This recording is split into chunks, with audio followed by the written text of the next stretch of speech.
Hi everyone, I'm Katie.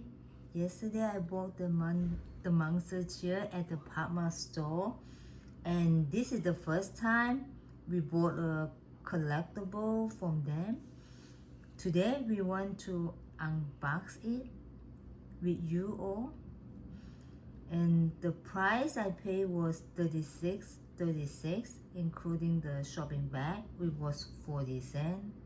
This is very interesting. So let's see what I got. I can't wait to see. Okay, so this is the boxes. Okay, so now I'm going to unboxing. So I'm going to show you the boxes everywhere. So basically they just show some picture on it, so I don't know which one we got. So let's open the boxes. Okay,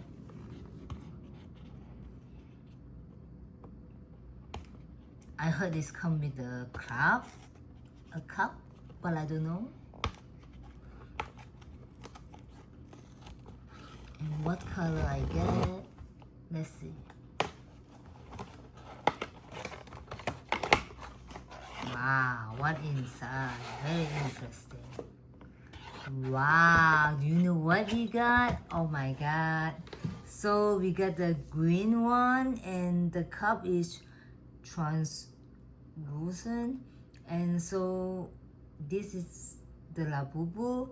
The cup appeared to be made of the grasses. So I hope you guys enjoy the video. Thank you for watching.